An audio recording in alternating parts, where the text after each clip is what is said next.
Welcome to the Deep Dive. Today, we're plunging into a truly fascinating paradox. It's about how the very behaviors that have brought you incredible success, well, they might actually be the biggest obstacles to your future growth. Yeah. It's a challenge, many of us face, whether we're right at the peak of our careers or just trying to get better. Indeed. And we'll be digging into some core insights from a leading expert on this very topic, Right. exploring why these really accomplished individuals often hit a kind of wall when it comes to evolving, Yeah. and also how making small, pretty targeted behavioral tweaks can unlock just enormous potential. Okay. Our mission really is to help you pinpoint what's truly holding you back, and maybe more importantly, equip you with some actionable strategies to, move past it. We're diving into that profound truth that what got you here won't get you there. We'll use vivid, real-world examples and some powerful frameworks to really shed light on this kind of universal struggle. Think of this as your personal shortcut, maybe, to identifying those tricky blind spots and getting concrete steps for meaningful, lasting change. Okay, so let's unpack this central idea then. Our source material makes a pretty compelling case. Yeah. The higher you climb, the more your challenges seem to shift. It's less about picking up new technical skills and way more about refining behavioral ones. Why does that shift happen? Well, what's truly insightful here, I think, is this distinction the source makes between you are here and there. Okay, here and there. Right. Lots of successful people are comfortably here, CEO of a thriving company, editor of a top magazine, whatever, sought-after financial manager. Right, they've made it. They've made it. But crucially, they often stay successful in spite of certain behavioral gaps. Okay, in spite of them. Exactly. There represents this more optimal state, a better version of themselves. Like, imagine a CEO who really empowers their team instead of maybe unknowingly stifling them. Or an editor who treats every single direct report with consistent respect. The higher you go, the more these kind of subtle interpersonal issues become the only really significant levers left for getting even better. Because the technical stuff is sorted by then? Pretty much, yeah. Technical mastery is often just a given at that level. Behavioral mastery, that's the next frontier. And here's where it gets, well, particularly compelling for me. This idea of the delusions of success. It seems our past wins, they feel great, but they can inadvertently kind of blind us. Yeah, you get all this positive reinforcement, right? Sure. And you start to assume, well, my past success guarantees future success. It can even breed this unearned, almost automatic confidence. Which I guess raises a big question. Uh. How do we, as successful people, react to feedback or criticism, especially when our own story says we're doing great? That's it. And the material highlights some powerful denial mechanisms kicking in. Well, we might just rationalize, oh, that criticism doesn't really apply to me. Or sometimes we even attack the person giving the feedback. It's this defensive thing that just stops growth cold. It's almost like success itself creates this protective bubble around us. Exactly.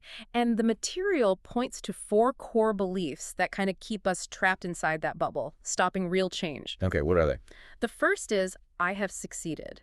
Now, this isn't just knowing you've achieved things, it's deeper. It's a core belief in our own exceptional skills. It leads us to constantly compare ourselves favorably to our peers. The classic example.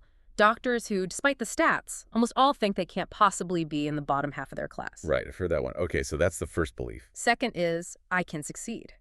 This is that confidence, the belief we can make things happen. But the trap here, it's subtle.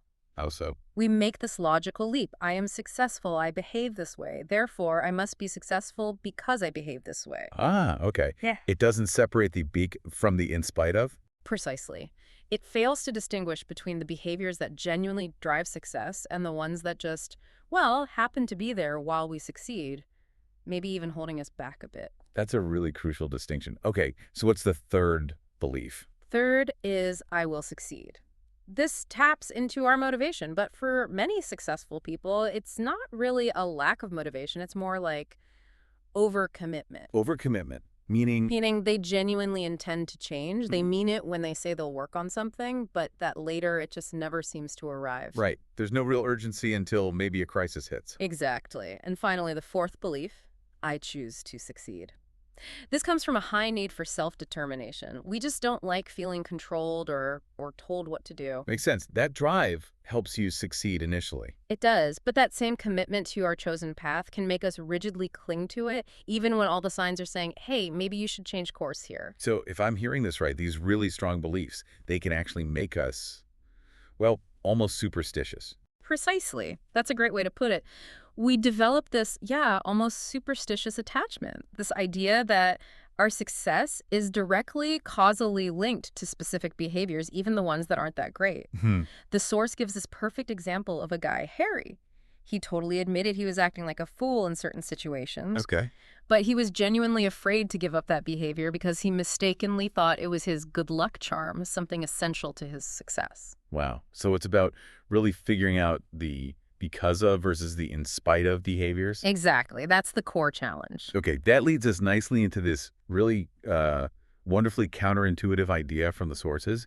Instead of yet another to-do list, Yeah. imagine making a two-stop list. Just thinking about that, it shifts your perspective, doesn't it? It's a profound concept, isn't it? Because organizations, just how they're set up, they're wired to celebrate and reward positive actions. Right. The big sale, the new product. Exactly. The salesperson who closes the huge deal gets the praise, but they rarely, if ever, celebrate the absence of a negative action. Like not doing a bad deal. Precisely. Think about it. A salesperson who smartly walks away from a potentially bad deal might save the company a fortune, right? Yeah. But the one who brings in a big, maybe even risky order is the one who gets the applause, the bonus. So there's this built-in bias against focusing on what not to do.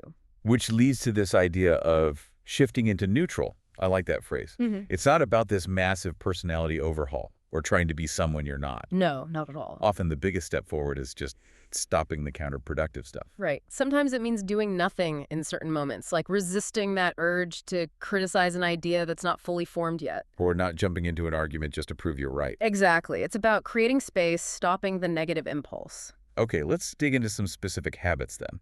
The ones the research says successful people often have, but that, ironically, can trip them up. Sure. Let's run through a few key ones.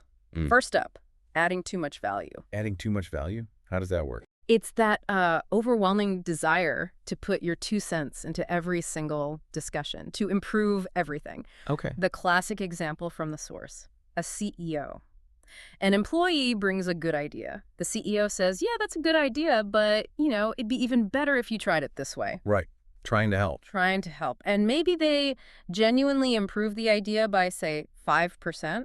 But what they've actually done is crush the employee's ownership and commitment to making it happen by maybe 50%. 50%? Wow, that's huge. It subtly undermines them. Totally undermines them, yeah. Okay, next one. Starting with no, but, or, however. The negative qualifiers. Exactly. Using these habitually, it's a subtle signal, really. It communicates, okay, hold on, I'm right and you're wrong, even before you fully process what they said. Yeah, I can see that. It shuts down conversation. It really does. The source even shares this anecdote about a COO who calculated he was losing something like $420 an hour. Get out. Just by using these words frequently.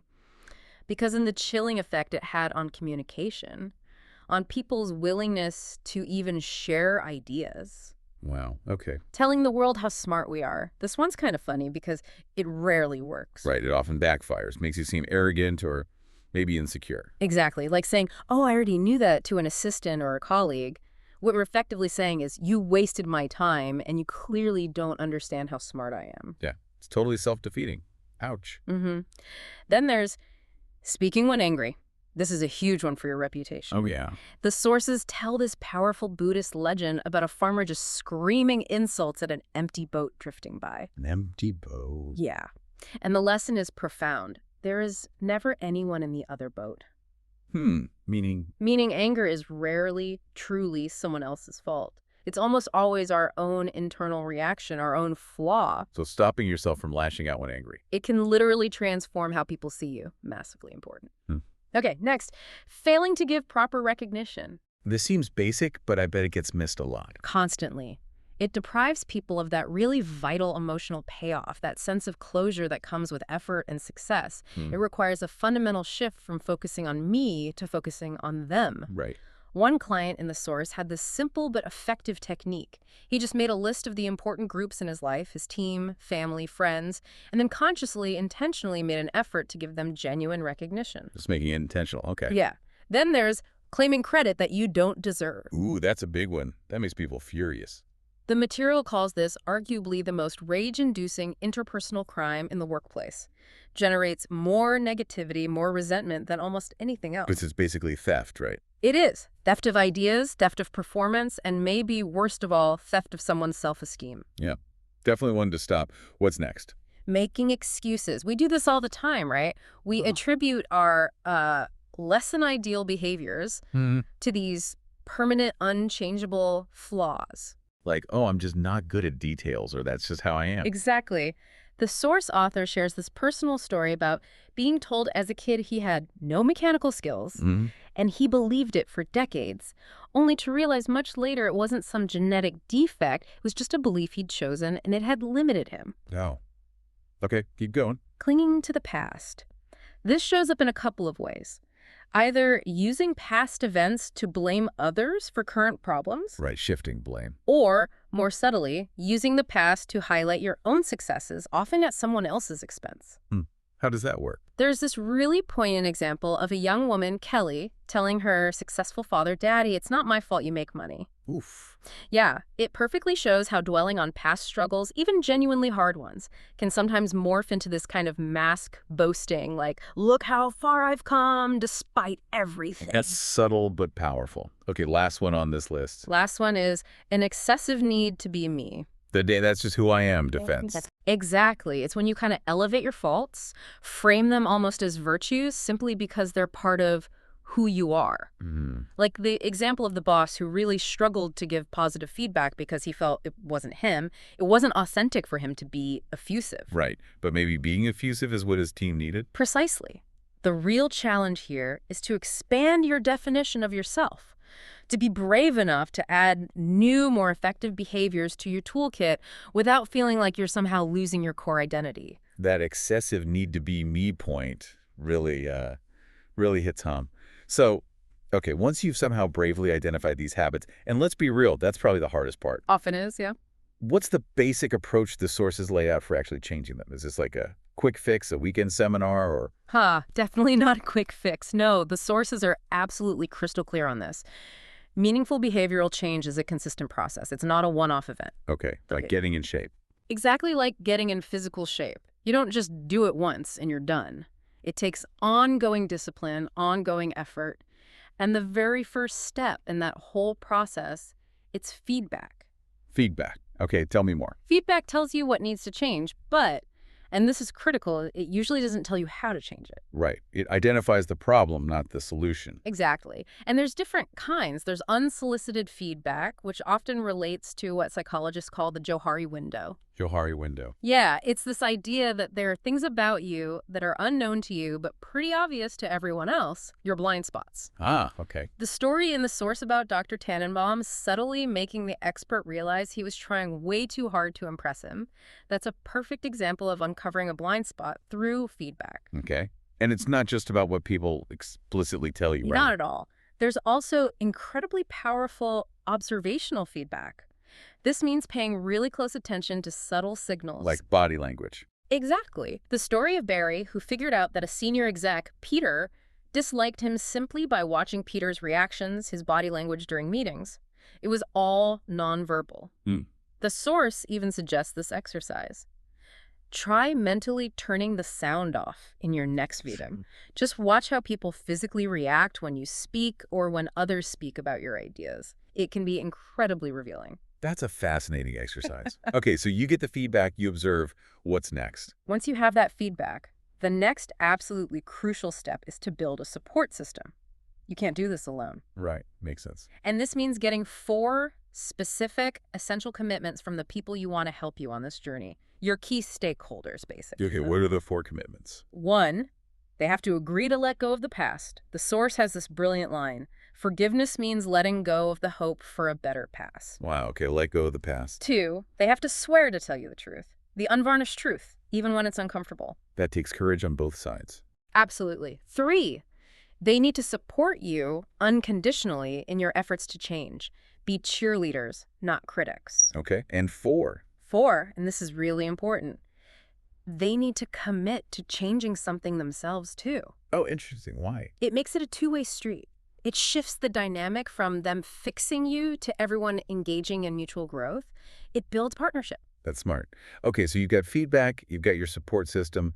Now what? Now for what the sources call the magic moves. These are specific actionable steps to really kickstart the change process. Magic moves. Okay, I'm listening. What's the first one? The first is simply apologizing. Apologizing. Seems straightforward. It is, but it's incredibly powerful. It costs you absolutely nothing, not even that illusory pride we cling to, but the return on investment is enormous. Think about the example of Richard Clarke apologizing to the 9/11 families years later. It was incredibly powerful. It provided closure, allowed everyone to start moving forward. Yeah. So how do you apologize effectively, according to the source? The advice is simple. Get in and get out. Get in, get out. Yeah, don't explain, don't justify, don't make excuses. Just sincerely say, I'm sorry, I'll try to do better. That's it. Short, simple, sincere. Okay, magic move number 2. Number 2 is advertising. Basically telling the world about your commitment to change. Advertising. Like taking out an ad. Not quite. It means being public about what you're working on. And this is vital because, honestly, it's way harder to change people's perception of your behavior than it is to actually change the behavior itself. Really? Why is that? It's partly cognitive dissonance. People have filed you away under a certain label, and their brains kind of resist changing that label. The source says you might have to get 100% better just to get 10% credit from others. Wow, 100% for 10% credit. That's tough. It is. So you must declare, very specifically, exactly what area you plan to change. I am working on listening better, or I am trying to be less critical in meetings. Okay. Be specific in public. And don't fall for the 1, 2, 3, 7 fallacy. The what? The idea you can just jump straight to phase 7, getting recognition for changing without doing the hard work in phases 1, 2, and 3, getting buy-in and building trust with your boss, your peers, and your direct reports first. You need that foundation. Got it. Advertising requires groundwork. Okay, magic move number 3. Listening. This is huge. Our source actually calls it 80% of your success in changing behavior. 80%. Just from listening. Yeah. The argument is that your success or failure is pretty much determined before you even open your mouth to respond. It's all about how well you take in what others are saying.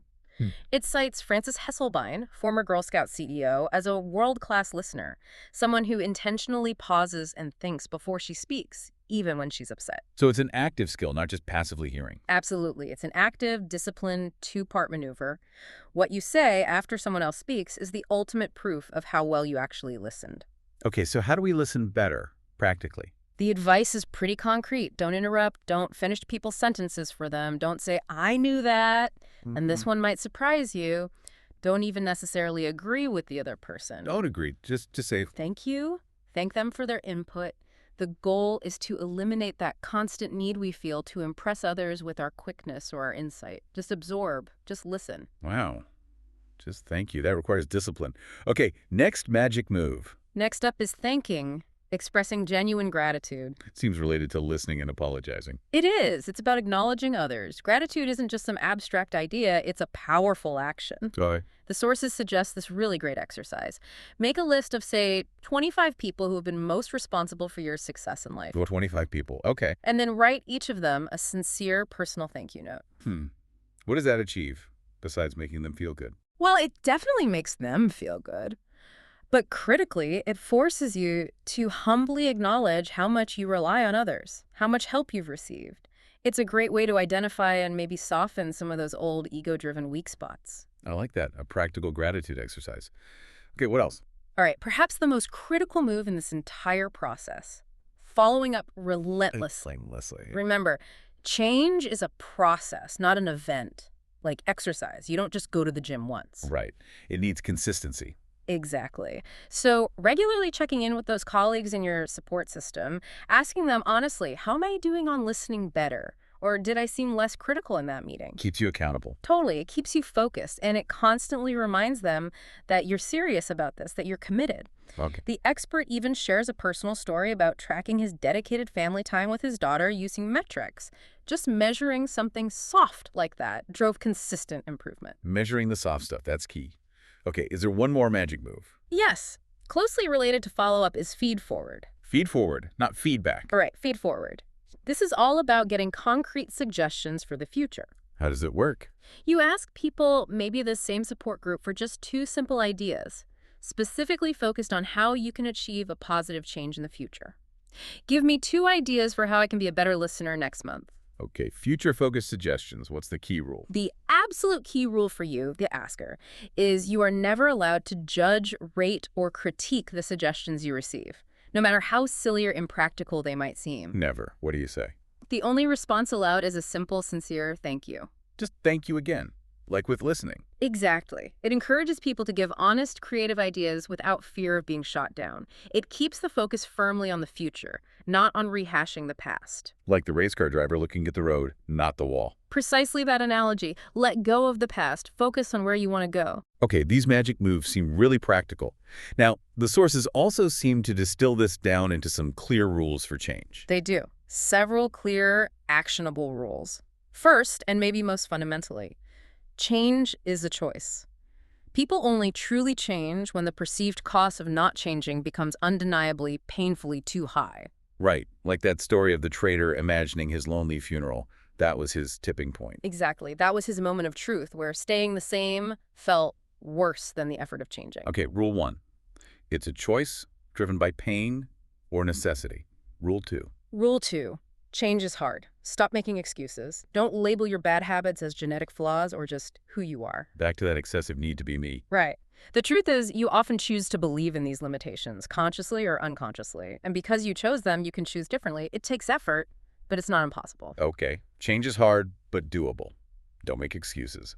Rule 3. Third, focus on what to change. Be selective. Don't try to overhaul your entire personality at once. Pick 1 or 2, maybe 3 at most, key behaviors that will really make a difference. Like the golf analogy. Focus on the short game. Exactly. Focus on your putting and chipping, the short game that accounts for maybe 70% of your score, rather than just banging drivers on the range all day, hoping for that one perfect shot. Targeted effort has the biggest impact. Makes sense. Rule 4. Fourth, a powerful one we touched on. If you can measure it, you can achieve it. Applying metrics to the soft stuff again. Yes, even simple tracking. Yeah. Applying some kind of metric to those soft values, like quality time with family or being a better listener, dramatically increases the odds you'll actually follow through and achieve those goals. What gets measured gets managed. Right. Okay, rule 5. Fifth, and this one's kind of liberating, there is no ideal behavior. Stop chasing perfection. Aim for better, not perfect. Exactly. Michael Jordan was arguably the best basketball player ever, right? But he wasn't an Olympic-level golfer. You can't be perfect or even world-class at everything. Growth is about continuous improvement, getting incrementally better, not reaching some mythical state of perfection. That takes some pressure off. Okay, any more rules? Just one more area these sources cover, which is really critical advice. What's that? It's about who not to help. Oh, knowing when not to try and change someone. Exactly. It's a tough but really necessary lesson for leaders, coaches, anyone trying to help others grow. Don't waste your precious time and energy trying to change people who fit certain profiles. Like who? Who shouldn't you try to fix? Well, first, people who have absolutely zero genuine interest in changing. If they don't see a problem or don't want to change, you can't force them. Makes sense. You can't want it more than they do. Right. Second, people who are fundamentally in the wrong job or maybe pursuing a completely flawed strategy. Their issue isn't behavioral, it's situational. Changing their behavior won't fix the core problem. Okay. And the last group. And maybe the most important group to recognize, those people who genuinely believe that everyone else is the problem. They lack the self-awareness to see their own role and the issues around them. The ones who blame everyone else. Yes, you simply can't help someone who doesn't think they need help or thinks the problem lies entirely outside themselves. That last point about blame feels crucial, especially for managers. It really is. The text suggests quite strongly that some managers hold this almost unconscious prejudice against their employees. Prejudice. How so? They make assumptions about what motivates people, often projecting their own values, and they fail to see the individual. This often leads to talented people feeling misunderstood and leaving. There's that powerful counterexample in the source about Jack Welch at GE. An agent got a big raise for one of Welch's star employees. Instead of being annoyed, Welch embraced it. He basically said, "Great, we would have done anything to keep him happy." Wow. That's the opposite of assuming you know best what motivates someone. Exactly. It's about fighting that managerial prejudice and really seeing the individual.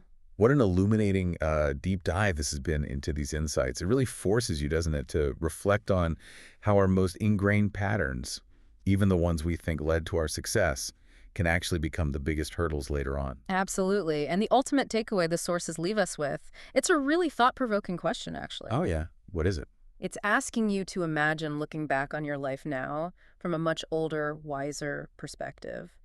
What advice would that future self give to the you of today? That's a powerful framing. It is. And across countless people who do that reflection, the common themes that emerge are pretty consistent. Like what? Find happiness and meaning now, today. Don't postpone it. Cherish your friends, your family. Make time for them.